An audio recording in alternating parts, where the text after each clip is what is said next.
Good morning, everyone. My name is Ewan Smith. I'm Associate Professor of Public Law at UCL Laws, and I'm going to be chairing the second panel of today, which will introduce socio-legal and comparative perspectives to our discussion. I'd like to introduce the two speakers for this morning, who are Professor Miquel Diaz-Sarasola and Professor Devyani Prabhat. Professor Diaz-Sarasola is Associate Professor of Constitutional Law at the University of the Basque Country. He's previously been a Fulbright Scholar at the University of California, Berkeley, and a visiting scholar at the Jean Monnet Center at NYU. Miquel's research addresses constitutionalism, globalization, multi-level governance, plurinational states, and multicultural societies. And his recent work includes an analysis of the EU's involvement in the renewal of Spain's Council of the Judiciary. He also looks at the EU's role in addressing national constitutional matters, political polarization, and the protection of the rule of law. And today, Miquel is going to be talking about why the Basque case doesn't fit neatly within the Parity of Esteem framework due to its distinct historical, political, and sociological conditions. And in particular, Miquel is going to draw on Charles Taylor's approach to recognition in comparing these two separate examples. Professor Devyani Prabhat is Professor of Law at the University of Bristol. She has a PhD from New York University and is admitted to practice in New York. She serves on the Executive Committee of the UK Society of Legal Scholars, the Advisory Board of the Institute of Advanced Legal Studies, and the editorial board of journals including Socio and Legal Studies and the Human Rights Law Quarterly. Devyani researches and teaches public law, including themes such as migration, citizenship, and constitutional rights, and her monograph, Unleashing the Force of Law, Legal Mobilization, National Security, Basic Freedoms, won the Burks Prize. Devyani is going to draw on subjecthood and citizenship, classic individual rights formulations that can be reframed and repositioned in communities. And she's going to look at subjecthood in the context of former British colonies through the Komagata Maru incident and citizenship for Indigenous peoples through the Love case. Without further ado, I'd like to call upon Miquel to speak to the Basque example first. I think our speakers will speak for between 20 and 25 minutes, and then we'll have the opportunity to interrogate them. So I look forward to that. Thanks, everyone.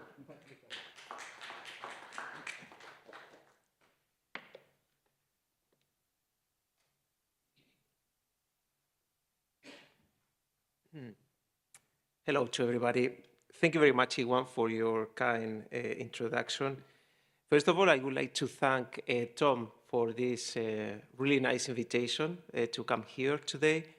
For me, it's an honor and a privilege to be in this university, to be in Belfast. First time I'm here. Also, thank you indirectly also to Iwan, who was the person who introduced me to Tom. We were speaking about stateless nations in New York, about the Basque Country, about Scotland, about Catalonia, about Northern Ireland. And then I met in Madrid, in ICONS, during the ICONS conference to Tom, and Tom was mentioning the Parity of Esteem. Immediately it caught my attention, the principle as a constitutional principle, as we know that there are like many nuances and a very sophisticated analysis on that, but it caught my attention because one of the things that really concerned me as a citizen, also as a Basque citizen, it is how we articulate different national sentiments within, how do we fit different national sentiments within the same state, if that's possible. That sometimes I have my doubts on that. Also, to me, in Northern Ireland, it's been a reference in part of the Basque Country, in the Basque academia, and also for many Basque political analysts, because as you know, we were suffering a terrorist band, independentist terrorist arm, ETA, who finished in 2011. So there were many people looking to Northern Ireland as a source of inspiration about the eventual solutions to our conflict that now, thanks to God, it is over. So the thing is that today I'm going to speak about my analysis on how the Parity of Esteem may be applicable to the Basque reality and to the broader Spanish context. I structure my talk in four, let's say, sections. First of all, is the principle of parity of esteem applicable to the Basque Country or Catalonia? I'm going to speak especially about the Basque Country because I'm a Basque citizen, and in my Basque condition, I'm going to speak more in the Basque Country, but many of the things I'm going to say, I think they are perfectly applicable also to Catalonia. What lessons can we draw from the principle of parity of esteem? I'm going to give you a spoiler. I'm saying to the first question that I don't think that it is really applicable, the principle of esteem, as it is expressed, as previously has been said, for a specific, a given historical context and cultural reality and political reality. It is not directly applicable, but still I think there are some lessons we can learn from it to apply to the coexistence of different sentiments in the Basque Country. Third, I'm going to ask myself, what is the issue about recognition, politics, recognition? Which is the problematic about recognition in Spain and in the Basque Country? And finally, I'm going to speak about the enemies of national pluralism, homogenizing impulses in the periphery. I'm going to be critical to certain subnational nationalism, subnational nation building that I think that it's been under-analyzed in the, by the academy in the Basque Country and in Spain. So, as I told you, starting about if the principle of parity of esteem is applicable to the Basque Country or Catalonia even, I could say no, especially because I realized that there are some political, some material conditions that are not happening in the Basque Country or in Catalonia. First, I wouldn't say that now, or at least at the conscious level, there are not like two communities faced to each other. Apart from different historical reasons, cultural reasons, I think that society is one.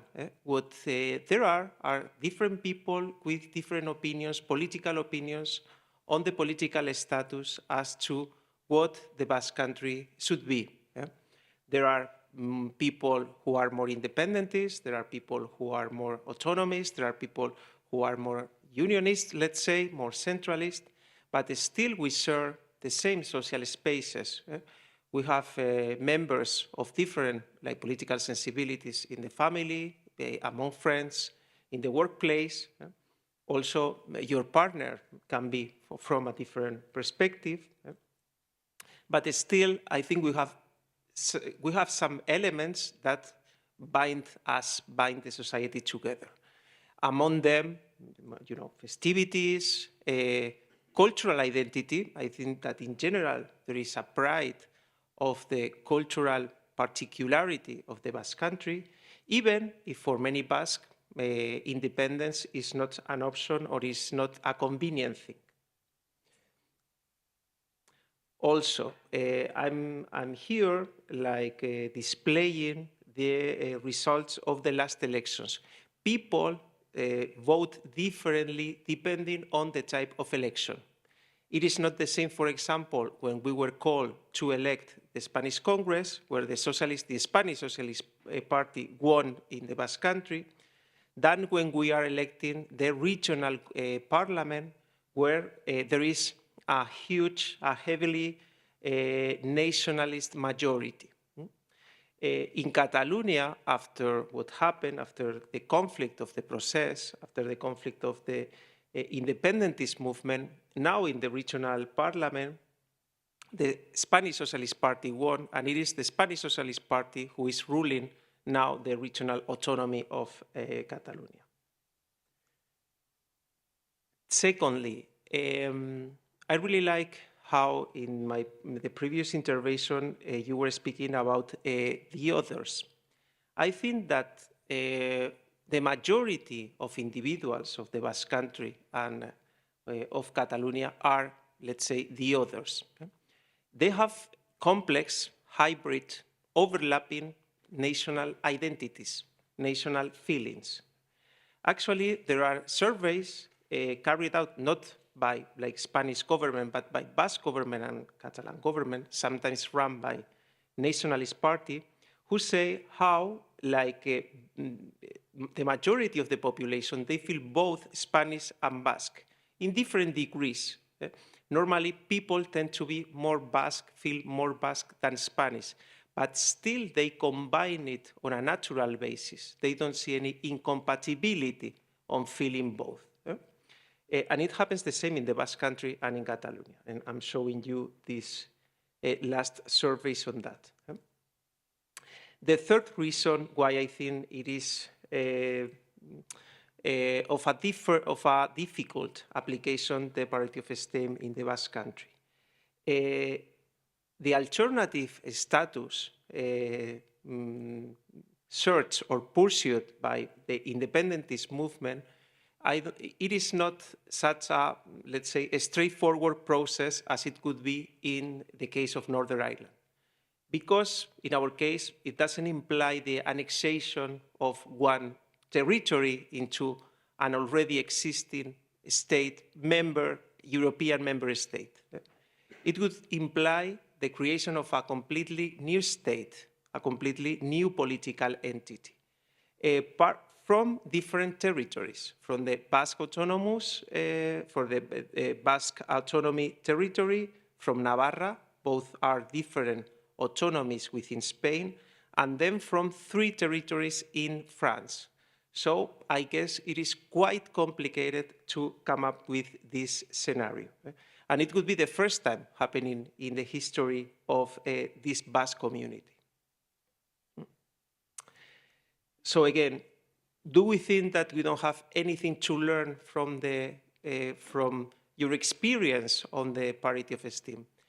I think quite the opposite. I think that there is some important points, and also because of the previous discussion, I am getting some issues that I think that we can learn in how we are dealing with complex nationalities. I'm speaking here about a phenomenological approach to refer on how Parity of Esteem is lived and experienced by individuals. Why is that important for individuals, what we call Parity of Esteem? I think that because it responds to the need, a very human need of recognition, and recognition on an equal, let's say, dignity, on an equal consideration, an equal standing. Associating that with Charles Taylor politics of recognition, and especially with Honnett's recognition of identity, we can see how important social recognition is for self-esteem, self-respect, and I think that's a democratic imperative in our political system. So going to the main analysis of my work. What is the issue? What is not going well, in my opinion, in the idea of Spain, in the idea of the Basque Country? Normally, it is portrayed a debate between Basque Catalans versus Spaniards, kind of. No? I think this is a biased, a very nationalist approach to the conflict going on, to the tension, let's say, to the tension going on in Spain. I mean, where should we apply the Parity of Esteem? I think that we should frame that in the tension within what we call national essentialist and national pluralist. We can see in both sides, in the Spanish nationalism, or in part of the Spanish idea, and in part of the Basque idea, that it is very poor, it is very narrow, it tends to, or it intends to impose a very narrow nationhood, concept of nationhood. In the case of Spain, for example, I mean, it is Spain, the Homos Hispanicus, Romanization, the kingdom of the Visigoths, and then the invasion of Muslim civilization, And look at this, I mean, the reconquest of the Muslim civilization of Al-Andalus. And here's the first note. I mean, this is a side note, but can you imagine like a civilization that it's much more developed than ours in philosophical terms, in engineering, in watering, irrigation, in mathematics, and still can we call it a reconquest after 8 centuries of existence of that Arabic civilization in Spain, especially in the southern Spain? Actually, we cannot call it the reconquest. You know, I mean, it is part already of the ADN, of the DNA, of Spain. Same with the Basque Country. No? The Basque Country, it is portrayed as an indomitable like country, never assimilated, always resistant to change. And you are hiding many things. First of all, is that until the 19th century, we were considered the best, the purest Spanish, as we were not contaminated by Jews or by Arabic blood, you know. Also, we are hiding the fact that we were cooperating with the Spanish monarchy for the colonization of America, and so many other aspects that are kind of being hidden from the official narrative. This is the constitutional framework. Maybe I'm going to pass by the constitutional framework after we can discuss more in depth. I think that it is portraying a Spanish diversity, the idea of Spain as a diverse country. From the preamble that is saying protect all Spaniards and peoples of Spain in the exercise of human rights, of their culture and traditions, language and institutions, to section first, that is invoking the political pluralism as one of the highest values of the legal system. Section second, that is speaking about indissoluble unity of the Spanish nation, but at the same time is guaranteeing the right to autonomy of the nationalities and regions. Or section third, who speaks about the official language, that it is the Castilian, Spanish, but also Basque, Catalan, and Gallego. Also, and this is very important for the Basque, there is in the first additional provision, there is the recognition of historical rights, through which we have granted an important system with full autonomy on our fiscal and financial issues to regulate in the Basque Country. So I think there has been a huge devolution of powers to the different regions, even if that didn't imply greater plurinational cohesion. And of course, there is like a lot still in the making, in the process. Okay, going to the fourth section of my analysis. Again, of course, from that nationalist essentialism, there have been historically many abuses and many politics, let's say, of oppression from the Spanish central government towards the different nationalities based on a very narrow, very essentialist vision of what Spain means. We don't have to mention, because I guess that you've already heard of it, about the repression that Franco, the dictatorship, implied in the Basque territories and in the Catalan territories. But what I think, and my thesis is that the nation-building process, the homogenizing process carried out by sub-state politics is being very intense in Catalonia and in the Basque Country. And it is a bit underanalyzed. Many times, Catalans or Basque nationalists, they claim for the state what they after deny internally. And after they behave in the same essentialist way, in the same monolithic way as they denounce from Spain. And this is very obvious in the case of the Basque Country.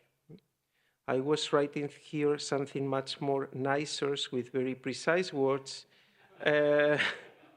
you know, but okay, I'm gonna skip that.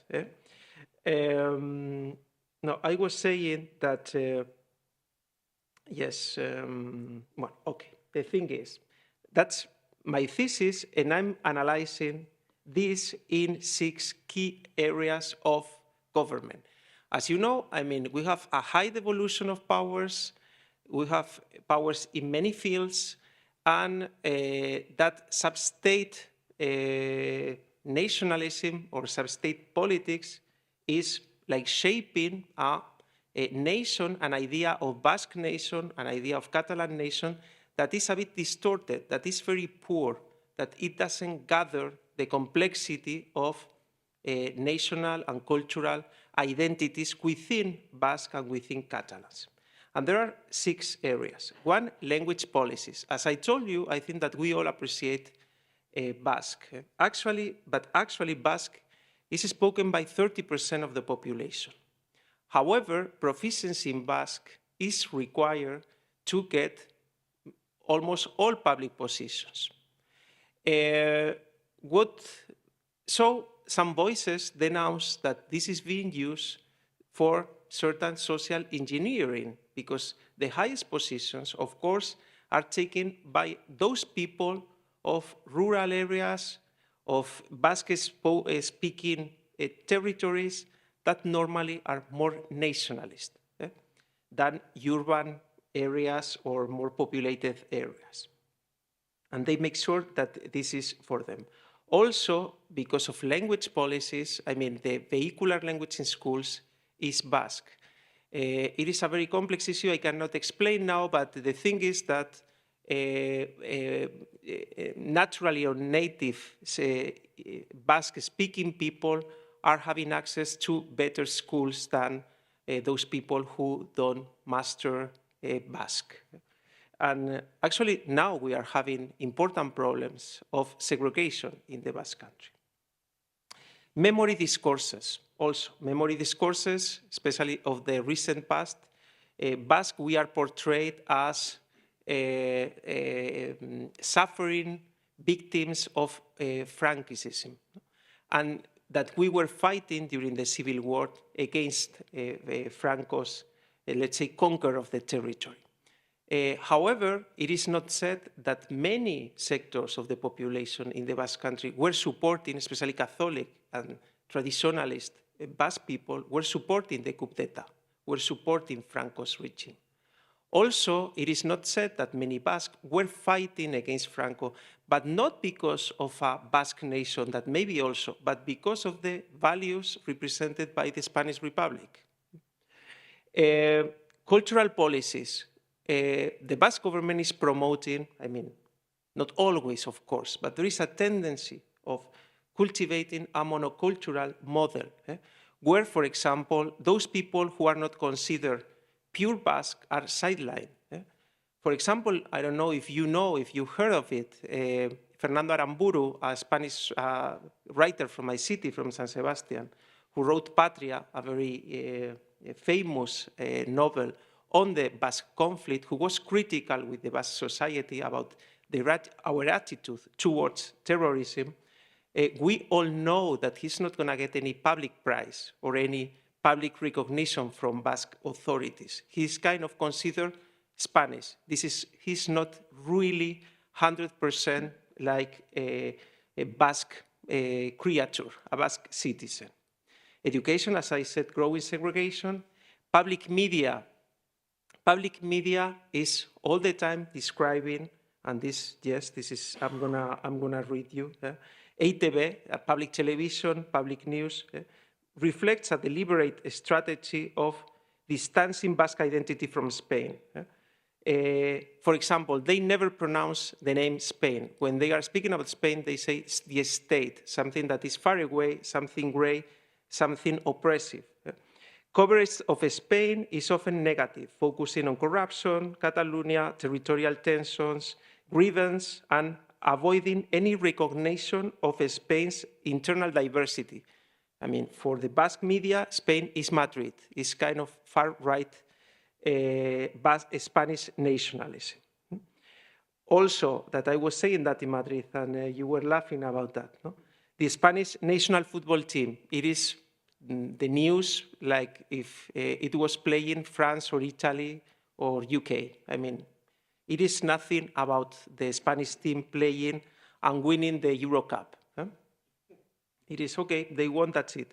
They just say about France and about Spain how the Basque players are doing. Oh, this player in France is tal, the Basque player has hit the goal, blah, blah, blah, in France, blah, blah, blah. Tour de France, they come to the Basque country and the Basque government, that I think I have a picture here, is like giving 60,000 drafts, Basque drafts, because they want to showcase, to illustrate the rest of the world how Basque we are. These type of things that they are very annoying and that they are very, I don't know, I would say, I don't know if I can use this word, but really redneck. Yeah. And symbolic policies, it is the same. I mean, like names of territories, the events, festivities, anthems, place of names and streets are always shaping and feeding that Basque identity. Yeah? Finally, what I mean is that there is a lack of the Basque government, also of the Spanish government, towards, not now because, I mean, this is a bit complex, but now there is a left-wing party governing Spain in coalition with many peripheral nationalists, and kind of now there is a peaceful coexistence. No? But I'm sure that, for example, if it is coming right-wing party in coalition with far-right party, it's going to be much tougher for the coexistence with the different peripheral nationalism. But that's true that it's still the government, in our case, in the case I was focusing here, sub-state government is failing in accommodating the complexity of national identity of their population. To end up, I put it here a picture that I really like it because it is contrary to the essentialist Spanish nationalism image of Spain, and also contrary to the essentialist approach of Basque nationalism. Why? Because you can see there Yamal, a guy from Barcelona, a Catalan guy playing in Catalonia, whose father was from Morocco, and Nico Williams from Bilbao. I mean, we have a Basque and a Catalan playing for Spain and being not, as you can see, not the typical like Spanish or Basque or Catalan citizens. And they were crucial for Spain to win. That's why I was saying there that Spain's ontological pluralism proves stubbornly persistent. That's all. Thank you.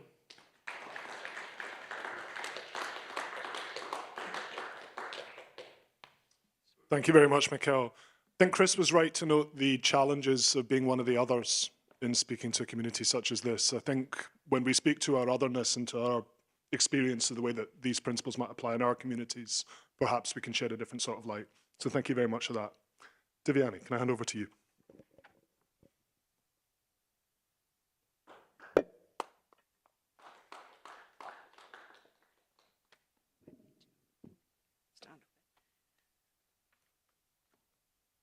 Hello, everyone.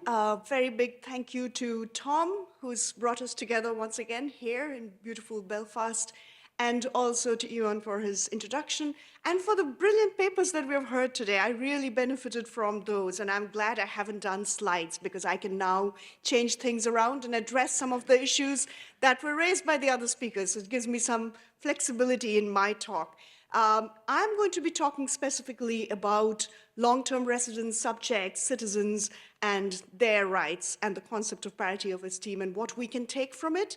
But I think when Professor McCrudden spoke about plurality, diversity, and minority rights not being the focus of parity of esteem in Northern Ireland, it really got me thinking in the few minutes after. And I thought about, okay, so we do have the Languages Act, which has introduced the word race, which means the concept is still evolving and potentially changing, so there is some room there. But also, we don't really need it to be the exact thing to apply to other things, because the idea of legal transplantation, as we've seen from the works of people like Alan Watson and others who've written, and even the concept of legal irritant in Gunther Tübner's work, it shows that it moves and transports as an idea and applies and changes. So we don't always get the same kind of features and the same applicable parts that move. But we could take some of the core concepts and ideas. So I think my answer to, is it a constitutional principle? Does it wholly apply to the kind of scenarios I'm talking about? It is not in possibly a justiciable, applicable constitutional principle, but it's a very good reminder of many of the core things to keep in mind when dealing with various kinds of rights.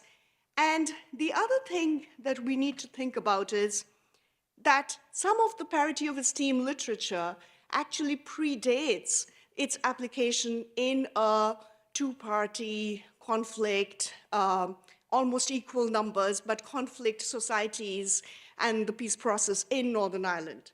So to go back to some of that, we can see how when Charles Taylor's work and then drawing on that Walzer's work, they talk about it more in terms of recognition and recognition of different groups so more about parity of participation and recognition, and how important that is to have a voice, to be able to take part in society. So I think that is a good point to take on board. But what the Northern Irish parity of esteem debates do is also focus on the fact that it's not to say just about the two parties and their recognition of each other. It's about mutual respect, but also recognition from the state. So bringing the state back into a focus on the society. Citizenship rights, which are supposed to be about exactly this parity of participation, being able to take part, being recognized, having a voice, require a similar level of commitment from the state, a recognition of the people who will speak by the state. If they do not have that, and if that is blotted out, then it's very difficult to progress as a society. So it's not even about various aspects of multiculturalism or minority rights. It's about the basic right to be a part of the democratic society. So therefore, it's really critical then to take into account the role of the state when we are talking about citizenship rights and long-term residence rights. But the other aspect of parity of esteem is that it's also about the fact that it exposes something. When we say it's about equality, it is not just about equality in the liberal equality frame, which often hides colonial links which are so tied with liberalism. So I think what parity of esteem as a concept in these other scenarios can do is to actually expose how the concept of equality itself was arising out of colonial relations of inequality for a very long period. And there is a durable link of those relations that you can see in the kind of scenarios that I will present today. So it's not enough to say it's equality, but it's also important to look at how did that coexist over time for such long periods in different scenarios with actually blatant inequality, blatant racism, and blatant discrimination. How is it going on like this? And I think that's what then esteem is something more than just striving for an equal space. It's about looking at that. This is especially important in the space of when migrants become citizens or long-term residents, because when we have challenges with them, so essentially when they become national security subjects, it becomes individualized. It's all about them as individuals, how they have fallen foul of certain standards. But actually, they all are part of communities, and that community perspective, again, is a very core perspective of parity of esteem, and I think we could do well to bring in some of that focus in. Migrants are not just standalone individuals. They belong to some communities prior to arrival. If they are being here second generation, they belong to multiple communities. And even after arrival, when people are spending time, They are becoming parts of other communities. So ignoring all these community links is kind of a common feature when we present them as problematic subjects or national security subjects and just individualize them from there. So that is, again, a very important concept we can take away and then see how actually these people we're talking about, these migrants, are of various communities. So I will talk about a few specific instances now, and I've selected them at the points of transition. So one of them is about subjecthood. British subjects, in theory, even though hierarchically placed with respect to the crown or at various points, various entities, were, with respect to each other, supposed to be in an equal place. And this meant they could travel freely throughout the empire, in theory.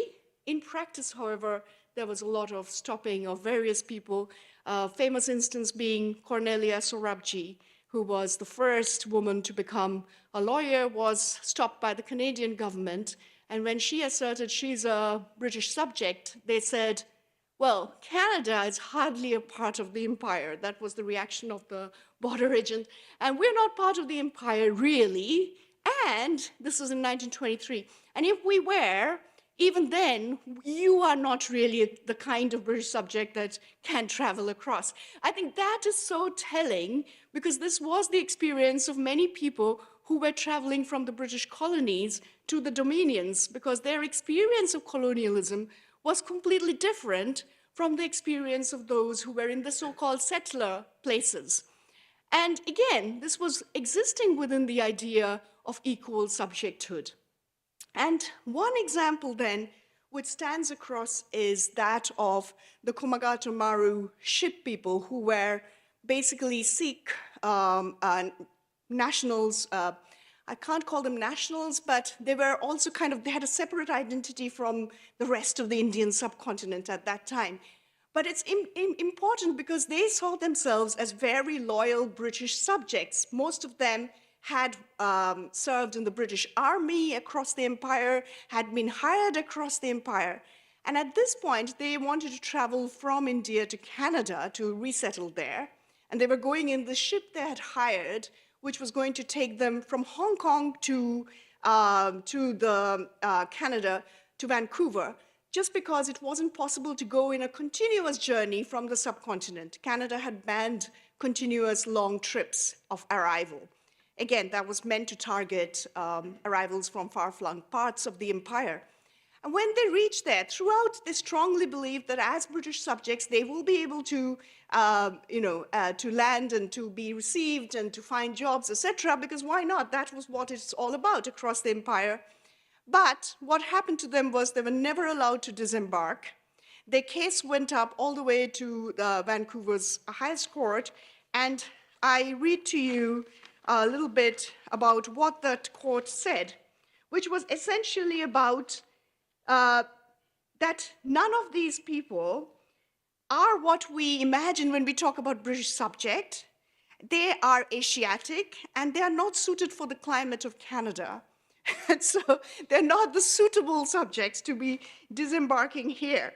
And this was actually quite the view of the British government as well. We have quotations here from Joseph Chamberlain, who said that I'm quite sympathetic with the determination of white inhabitants of these colonies, which are in comparatively close proximity to millions and hundreds of millions of Asiatics, there will not be an influx of people alien in civilization, alien in religion, alien in customs, whose influx, moreover, would most seriously interfere with the legitimate rights of the existing labor population. And he goes on in that vein. What is interesting here is while you look at migrants as problem subjects in the national security person as an individual, when it comes to saying why the community is not suitable and the racial characteristics come in, it is the entire population, it's the entire community, all of the Asiatics, so to say, who would not be suitable. So it's not that the community is not there, it is present in the negative framing of who is a suitable subject. And I think that's the racialization part includes the community, but not the inclusion or assimilation or integration or whatever we want to say. At that point, it is all about the individual and not anymore about the community. So anyway, let's go forth quite a few centuries, because I want to bring you to another situation where it's about indigenous people and subjecthood. I will also talk a bit about national security in the UK present time, but this othering of people based on racialization continues to the very present day. And again, the direct links with colonization can be seen very clearly. And I'm taking from here an example from Australia, which is the Love case, which is a pretty recent case, 2020. And it's because this is a case which is quite startling. It's about Indigenous Australian people and whether they are actually aliens or not. And even the framing of this, to me, is extremely strange. But this is drawn from a 1951 power, which was there in the Constitution of Australia, which is about demarcating someone as alien. It is known as the alien power.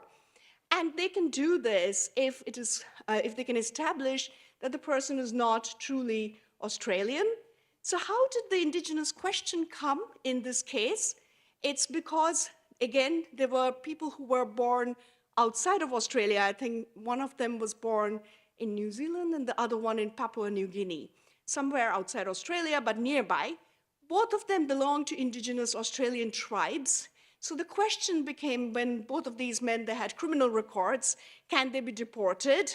And the question was that whether them being Indigenous Aboriginal Australians actually gave them such a right that you couldn't declare them aliens, depending on their birthplace.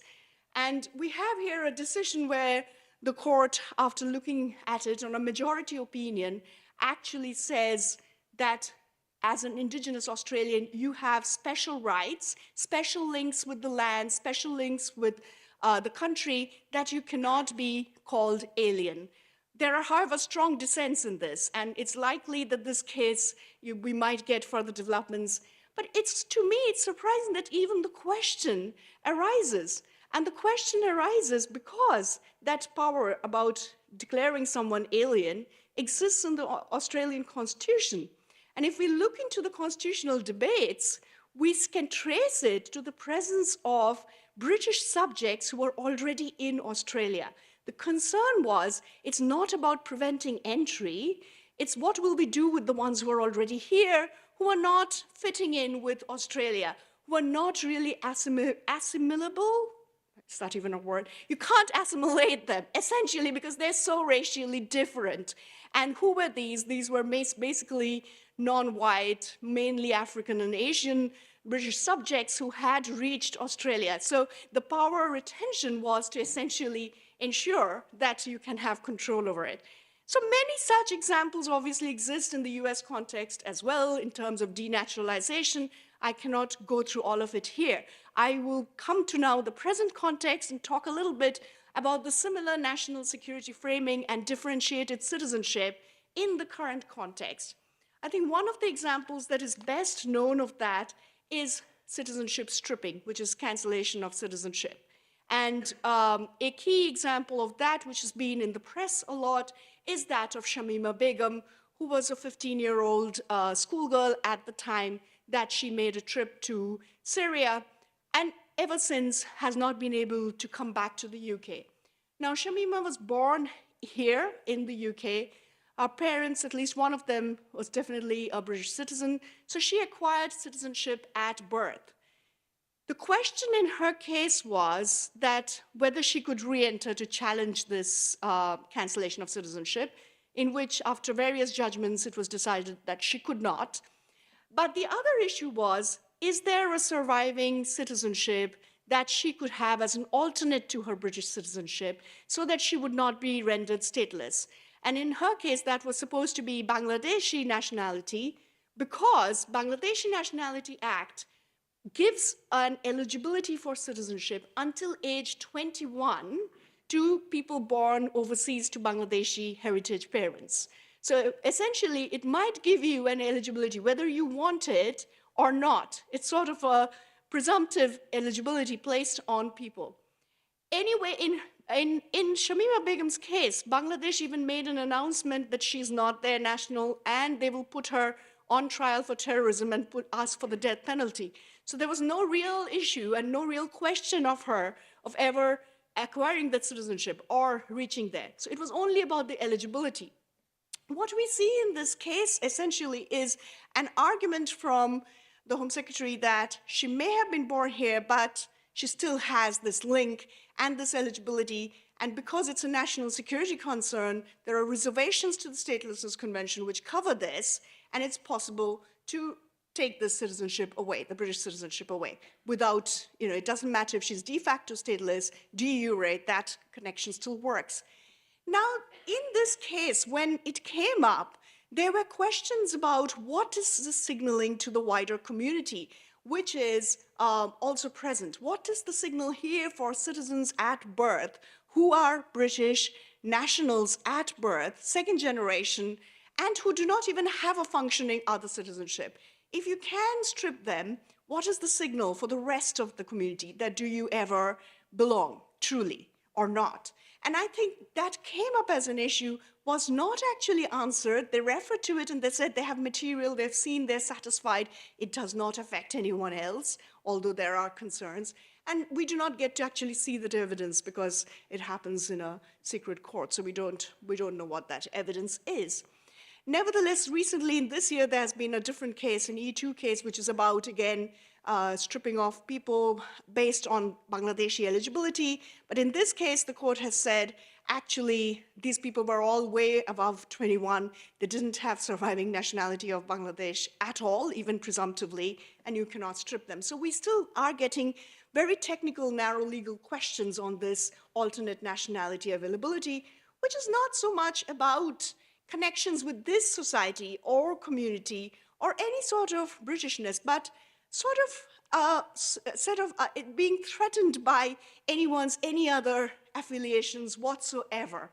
And I think, again, there is a question here then about what does it mean about being recognized as truly belonging in a society.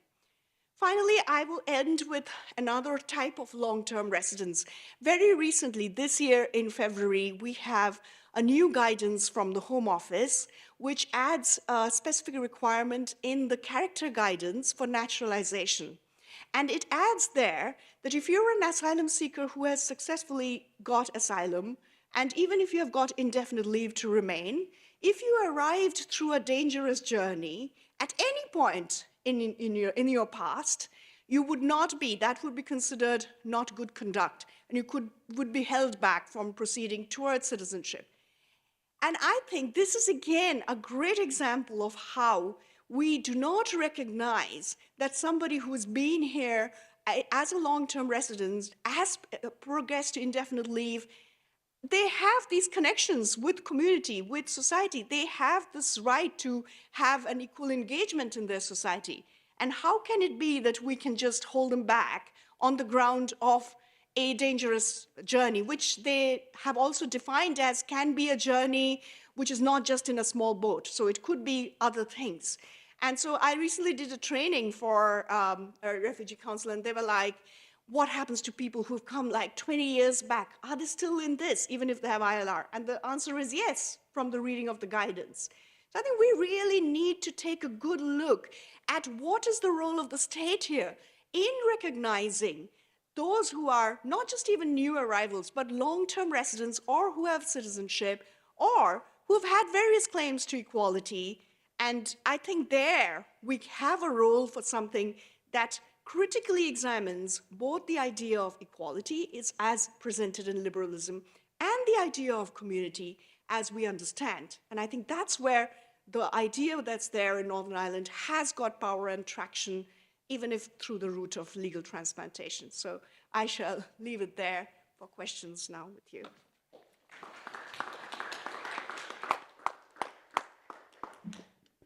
Thank you very much, Debbie Annie. Now, I have a question up my sleeve, but I'd prefer for the room to be the source of the questions to begin with. If you would like to ask a question, please could you put your hand up, just so I can gauge a sense of how hot the bench is.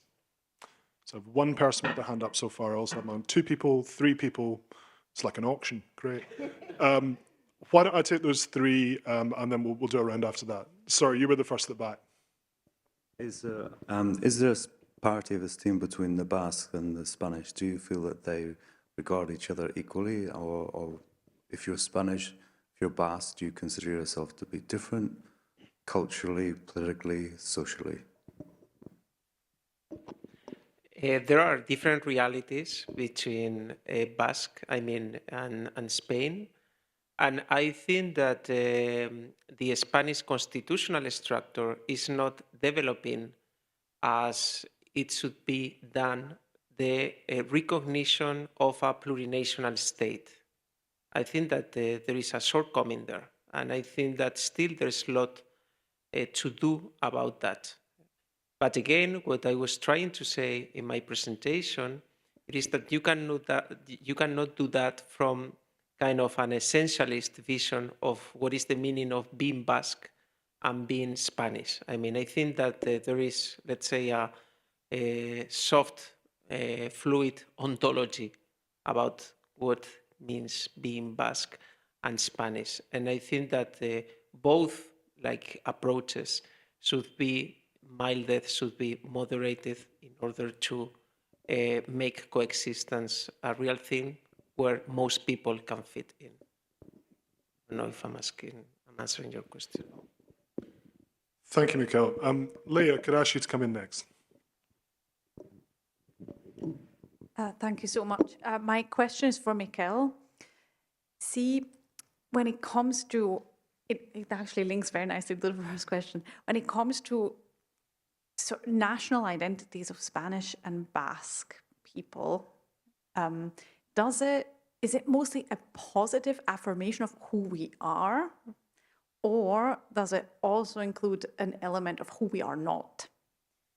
I'm asking because if it's the latter, whether that might, if that's very prominent, whether that might stand in the way of parity of esteem ever applying to any aspects of resolving any residual conflict.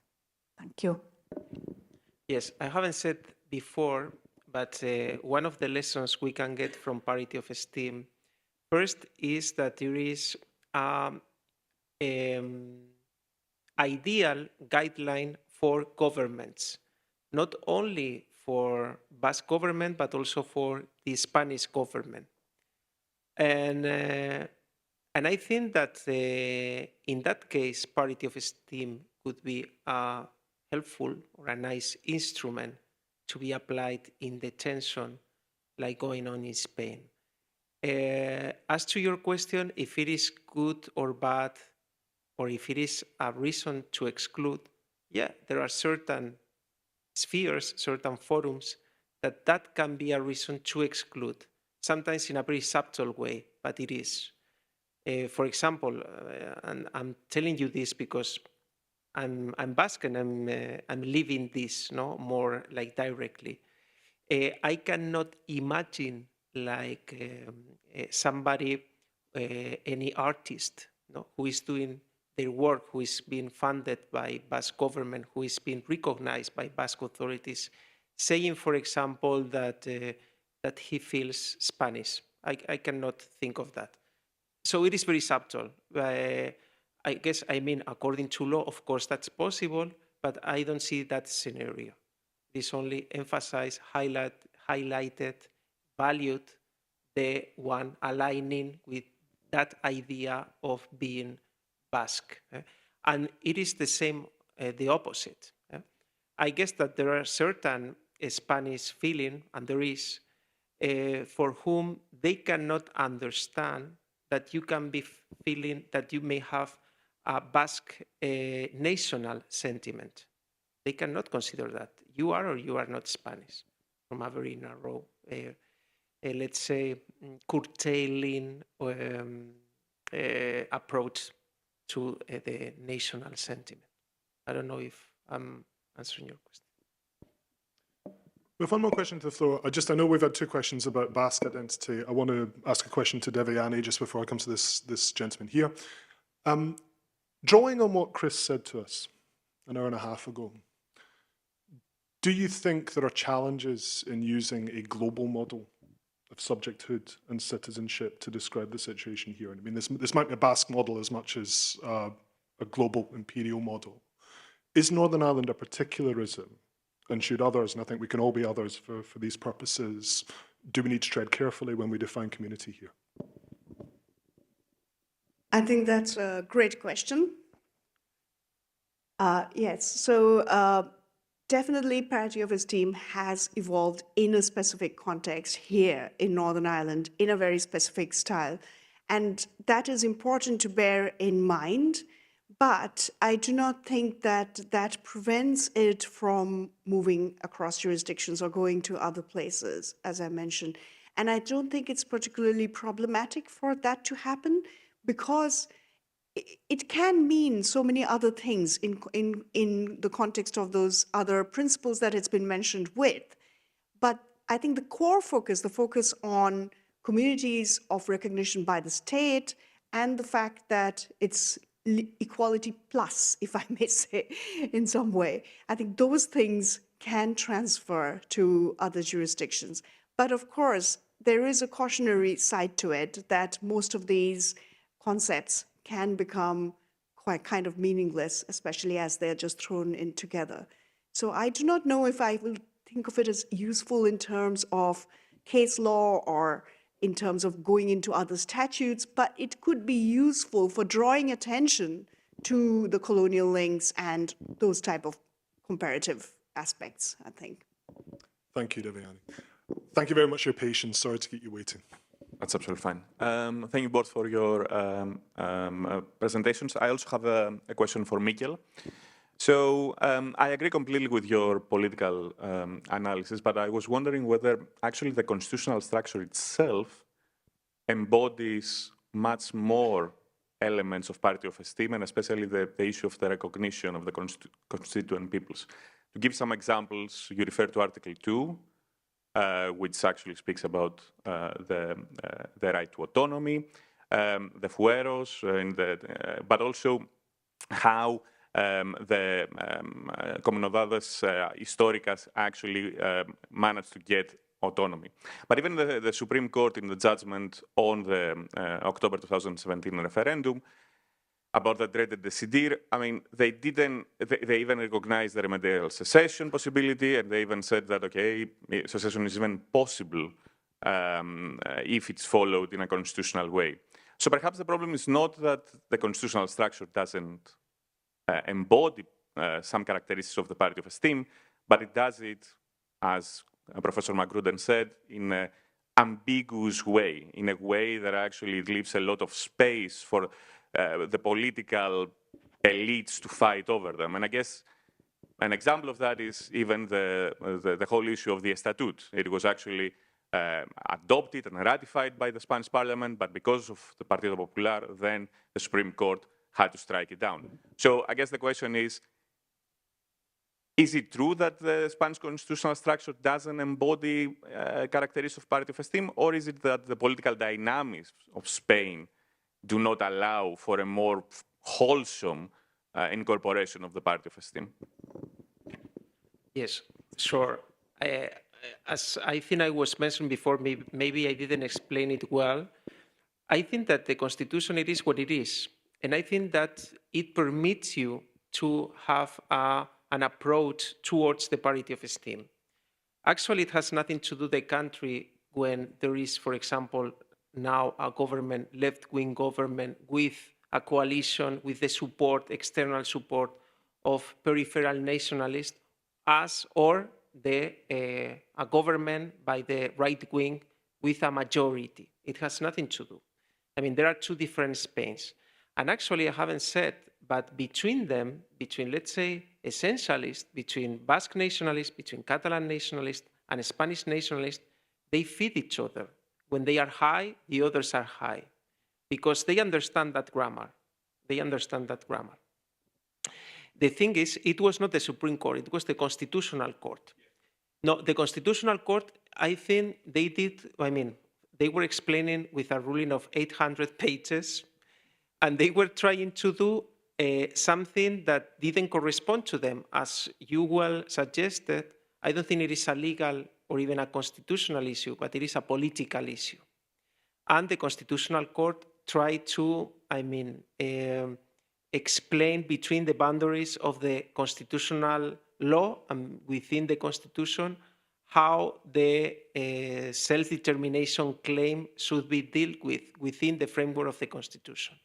Maybe they were missing a more subtle, more ambiguity in order to, that they did, because according to some scholars, for example, a constitutional law scholar of the Basque Country, he defends that there is a right to decide. There is an implicit right to decide. But what the Constitutional Court was facing was the typical conflict between what is the, let's say, the constitutional form and who is the constituent power. They say the constituent power, according to the Constitution, it is the Spanish people. There are not fragmented constituent power. But still, again, and coming back to your question, I think it is all about political management, about political approach, about sensibilities. In that tension between essentialist and pluralist, you should deal with in such a plural, heterogeneous, controversial national reality, you should be much more pluralist and much more ambiguous than some would like to be. That's my personal opinion. Thank you, Mikhail. I can see the ball is rolling. I can see a couple of people in the room who would like to enter. Can I just remind people that if you have a question for both speakers or also for Devyani, then I'd like to see you next. Jane or Colin. Okay, I saw Jane first. I'm going to come to Jane first. We will have plenty of time to ventilate our discussion on Spain. I'm not going to close that down, but I just want to make sure everybody stays involved. Thank you very much, both of you, for your wonderful papers. My question is directed to Devyani. Devyani, in terms of parity of esteem, do you think that it is necessarily very limiting principle in the context that you're talking about, especially when we're working out from the paradigm of Northern Ireland, and do you think it sort of limits it to sort of two parties in the Northern Ireland context, mostly along ethno-national lines, whereas maybe breaking free from that and a more intersectional approach and historical, etc., would be better? Is the parity of esteem necessarily limiting, or do you think that it can be interpreted in a more expansive way? Oh, that's excellent. Thank you, Jane. Yes, it has become the numerically almost balanced post-conflict society kind of idea here in Northern Ireland, but it wasn't always like that. And even in Northern Ireland, I think it's evolving probably out of that. So I think that it's not necessarily only that. But where it's interesting is it shows a way of applying where there has been tremendous trauma and violence. And even then, people can sit in a room and talk and give each other some mutual kind of space. That idea and the role of the state, and I think that idea at the core of that, it's not about just whether it's two. Even then, I think in the context of at least long-term residents, maybe it's two. It's their home country background and this country background, or it's two simultaneous dual nationality links, or it's pretty much the state and the migrant as they're seen as a community of migrants. It could be even two, but I don't think it is about the two. It's about a tremendous amount of inequality which can be linked to a colonial history, and then being able to still appreciate that it's not about being threatened by each other's differences, about how do you still engage and think and create equality out of that and think critically out of that. And I think there is that. But no one concept on its own can anyway change things. It's about how these things are then part of change-making discussions, how it's mobilized in government in dealing with them. So I think, therefore, it would be useful there as an additional concept. Thank you, Devyani. Colin, can I come to you next?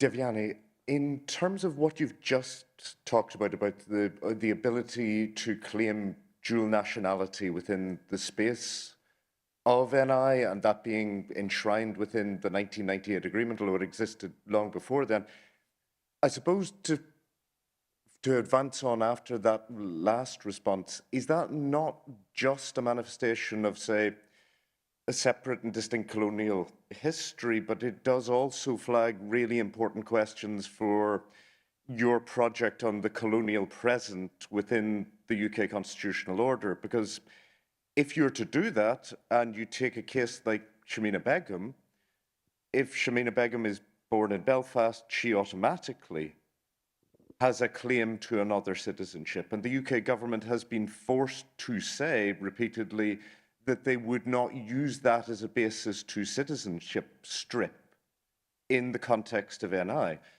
But does that not just flag up the racialized imperatives that are absolutely underpinning the context of a case like Shamima Begum? And I think it's not simply to parcel NI off separately, but to actually actively hold it up as a mirror to the difference that is being imposed here. Absolutely. In a separate talk that I've done here in Belfast, I talked a lot more about the D'Souza case, and I think you mentioned it in your keynote as a failed kind of dog didn't bark kind of situation. But exactly, that's what does then automatically having an entitlement to Irish citizenship and the British one, what does it do in that context comes up. And yeah, I think, it is a very good example. I do not think that any guarantees about the fact that Irish entitlement will not be considered as a consideration for stripping is, unless it's put into a statutory form, we shouldn't take that as face value, because any kind of link has been considered sufficient, and even eligibility if you're naturalized, especially. So I do not think there is anything in the statutory framework currently that prevents someone from being stripped if they hold another, and even if it's an automatic Irish citizenship. So it's definitely a cautionary tale for Northern Ireland as well. I currently have Tom, Chris, Colm, and this lady here on my list. I think Tom will forgive me if I take Chris first. It's really just a follow-up to Colin's excellent question. Do you consider, when you're considering the role of colonialism in the UK context, do you consider that the Irish situation in Northern Ireland is a colonial situation? And if I can tempt you to answer that, you can see that others in the room find that an amusing question. But more interestingly, departing from your views, how far do you find that colonial discussions or discussions about colonialism in the British context, how can I put it, have a complete understanding of empire, which might include, I'm not commenting one way or the other, the Northern Irish context? And what does that say about the racialized element of the discussion about colonialism in the British context? Should we take I think, Anurag, and should we take a couple because they might be related? Yes, would anyone else like to come in on this question of the colonial context and the way that we use this as a framing device to understand Northern Ireland? Would anyone else like to take that ball on another step? Colin would like to come in, and then I'll ask the speakers to comment on that once we've had all those questions. My question was sort of related to that, because coming back to the question of Chris's question, the keynote is, in a way, what Parity of Esteem is doing differently. What does it add to equality narratives? And my question to you, Devani, was, is Parity of Esteem or related concepts with their collective dimension? Am I reading you to say that in a way is useful for capturing the collective inheritance of colonialism and empire and history and current power dynamics in a way that individual equality, non-discrimination analysis doesn't capture as well? Just wanted to clarify. Please, let's take these two. Michelle, if you'd like to come in, that should be very welcome too. I think actually Colin just said much better what I tried to say, so I don't know if I have much to add to that. I think the concept, because of its focus on communities, the state recognition aspect, and moving away just from the liberal framework of equality, brings in, by necessity, all those other things. And I think that's where it can have a punch if we are able to. The question is, can we actually operationalize it? And that's where I think it can fall short. But the idea itself at its core, especially if we look at the debates on this concept, philosophical debates before even Northern Irish concept, I think that does give a kind of a critical concept there, which we could potentially use. To come to the larger issue of then colonial relations in the Northern Irish context, I sort of look at empire and colonization not so much just in the sort of, the way the decolonization project or people talking normally about colonialism talk about. I try to look at it as, in those historical times and relations, what were the promises made of that political structure at that time? And in law, what were the promises and guarantees? And then how far we fall short of that at that time? And then do we see a continuation of those relations in current reconfigurations? So that's sort of my approach. And if we use that approach, then certainly we will see certain legal promises and relations and arrangements which would have promised things and fall short of in terms of impacts on communities in Northern Ireland too. So I would say it is possible to apply a similar lens. Of course, each story of colonialism is, or each story of kind of outposts of empire or different empires are different stories of use of law and use of politics. So they have their associated kind of features, if we can say, but they're also distinct stories. So I've sort of started doing more comparative work myself nowadays on the Russian Empire and things like that. So you can really see certain things which are linked, but some which are very different. So my answer would be that I would still be able to use some of that framing in the Northern Irish context as well. Thank you. Mikhail, do you want to come in on this? I found it very interesting, the thing about colonization, and I have to add something. Interestingly, there is some scholars of the independentist, let's say, leftist movement in the Basque Country, if that's possible.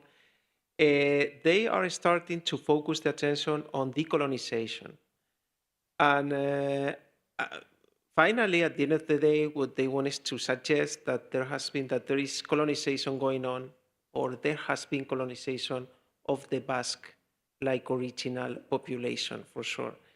To me, it's a bit hypocritical, because we always, I mean, not always, but there has been always a treatment to the Basque Country that some are seen as an asymmetrical and some others are seen as privilege. That's on the one hand. And on the other hand, many Basques have been contributing heavily to American colonization, and that was a colonization. Actually, in San Sebastian, there is a part of the port where there used to be trade of people, trade of slaves. And we were doing that, but now we are kind of, I mean, there is certain legitimizing speech of victimism. And for that, in today's epistemology, the decolonization thing is very convenient to add to the discourse. So I think that's very interesting in the coming years to see how it's evolving. Thank you. Now, on the understanding we're going to eat into lunch by about 10 minutes, we start about 10 minutes late. We have 10 minutes to go. I know there are a few people who'd like to join the discussion. Could you put your hand up again if you would like to join the discussion? 3. What I'm going to do is take these 3 questions in sequence. I'm then going to ask our speakers to have one final shot, and then I'll close the session. Thank you again for your patience. Can I come to you first? Yeah, thank you. My question is for Devyani. With the handling of the Windrush scandal and the politics of belonging that brought up, and most recently with the Shamima Begum case, is there a way, or have you noticed a shift in legal practice of belonging? And if there is, what would belonging in an applied legal practice context look like? Can I come to Anurag next? Yeah, my question is also for Devyani. Listening to you present about the sort of the public participation angle of Parity of Esteem made me think, and this is a very raw analogy, so it might be completely incorrect. Please feel free to say it is. Made me think of a recent spate of cases coming out of the Court of Justice about free movement and how that applies to citizens of one member state who are then in another member state, and the fact that, yes, they have free movement, but that only gets them so far as elements of civic status are concerned. So same-sex marriage, gender reassignment, and so on and so forth. And I wonder, is that, in terms of public participation, if you are then a member state, or if you're a national of one member state, going to another exercising your treaty rights, but in that very, very limited sense, you are also effectively a second-class citizen compared to your compared to the nationals of the member state that you're going to. In what sense then it is the idea of a European citizenship possible to be kind of analyzed through a Parity of Esteem framework, or is it at all? Is it just a completely inappropriate analogy? Thank you. And I know Mikhail will have ideas on the European citizenship framework there. Tom, can I come to you finally? Sure. Thanks, everyone. My question's for both Mikhail and Devyani, and we've spoken quite a bit about parity of esteem as regards identity, but the phrasing from its major appearance in the agreement is both communities in their identity, ethos, and aspirations. Leaving ethos to one side for a moment, aspirations is an interesting one. In the Spanish case, I mean, the Spanish state defines itself as being indissoluble. So the aspiration to Basque independence, it cannot be given parity of esteem by Spain as currently constituted. In the context of people from migrant backgrounds as well, I mean, the British state and the Irish state and liberal states generally talk a big game about recognising identity, right? So the mayor can host an iftar dinner at the town hall. We can have a holy party in the park and all throw paint at each other. And this is wonderful, and this shows how cosmopolitan we are. But when it comes to the aspirations of communities, I mean, the state is very clear that, you know, your aspiration is to integrate and to be a good citizen. And I think this is dramatized in the case of Shamima Begum. Now, I mean, she was 15 years old, radicalized, made a terrible mistake. We can't esteem the aspiration to go join ISIS. But does it pose a particular difficulty in the context of cosmopolitan communities generally, where the state does have perhaps a legitimate interest in some kind of aspirational uniformity?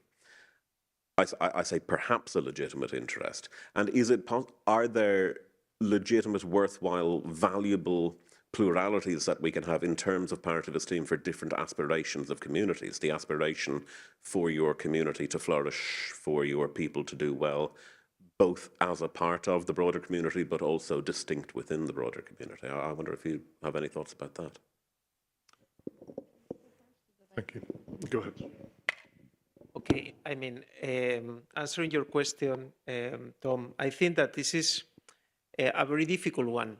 I mean, difficult one. It is something. Me, in my case, I'm always turning around and thinking a lot about that. Aspiration, yes. I think that nowadays you can have a political party only presenting your candidature for the Spanish Congress in certain territories and having a political program towards independence, towards secession. From that point of view, that's quite meeting the aspirational things. You can do that legally. For example, in Portugal, you cannot do that. Portugal, you have to present your candidacy for the whole country. So in Spain, like peripheral nationalist countries are allowed. Also, the autonomous regions, they have a lot of powers, as we were saying. if the question is whether, like legally or constitutionally speaking, whether the Constitution should include and express an explicit procedure so that one of the parties of the country, one of the regions, could secede, I don't think that if that's convenient, either if any constitution in the world contemplates that. Here, in the Northern Ireland, okay, yes, you are right. But like in more traditional, let's say, continental Europe, I mean, it is difficult to think about. We always mention the Ethiopian case, no, where there is the self-determination right in the constitution. What, of course, the constitutional basis, the constitutional consensus should be based on democracy. And of course, I think that if there is a democratic claim really sustained in time, I'm not referring to the Supreme Court of Canada, but I think that's a good reference. And by an important majority, I think there should be a constitutional crisis, and there it should be evaluated the opportunity of establish a procedure ad hoc to celebrate, for example, a referendum and to contemplate the possibility of secession. I think that's... Thank you, Mikhail. And finally, Devane. Yeah, I'm conscious I'm now the one waiting, keeping you from your lunch, but I'll try and kind of weave in all three questions. So going with the one about belonging, I think the key issue that came in with the Windrush generation as well, and the deportations that sometimes wrongfully took place, and the subsequent compensation scheme and registration pathways and all that, it has been, again, about who is deserving of a secure status, and was it their fault that they didn't at some point go and, attribution of fault and liability and deservingness came in massively in that scenario. And I think that really then affects people's sense of place and belonging in the society where they have spent the vast majority of their life. And, for many of those people, they have worked for decades and lived for decades in the UK and pretty much identified as British. So how does that play out for them? So I think deservingness as a concept and the individualizing of responsibility for maintaining your status, and then that become entirely your individual effort, and denial of any community links, again, comes in massively in that. So we see that happening. For Begum case, I think I can come to Tom's question more. And again, it's the deserving, not deserving. I think that here there is a sense of some communities feeling their aspirations are unlikely to be met, despite being second generation, not having equal opportunities in many ways. And there is a lot of, at 15, you could get radicalized for a vast amount of reasons. And I think in her case, there has been some proof about Canadian agents being involved as well. So I don't want to go into specifics of that. But there is a feeling that can people actually aspire for being equal citizens and get for their children as second generation racially minoritized groups in the UK. There's a lot of debate on that. But again, it becomes about who's deserving, who's not deserving. If you've done something like going to an area where there are fighters, then you don't just deserve citizenship at all. And if that is only because you are somehow of a different ethnicity, and that same outcome is not there if you are a white British-born person without having that heritage, I think that definitely flags concerns then about equal citizenship and what it means to have citizenship status as a whole. And I think the concern is that the outcomes are different just based on those other migrant links. So that's where the issue is.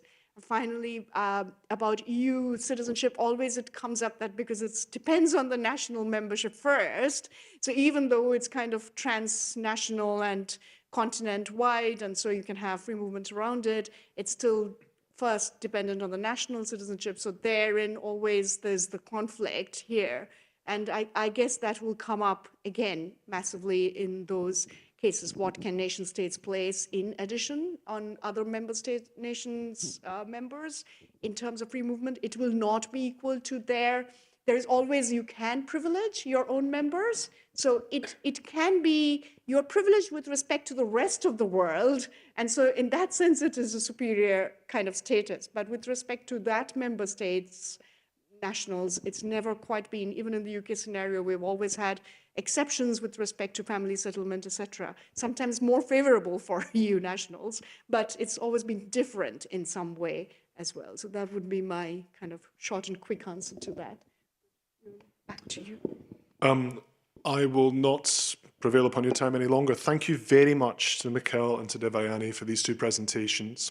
By placing this idea in context, I think we've been able to see what's special about it and the problems that it creates. So thank you to both of you.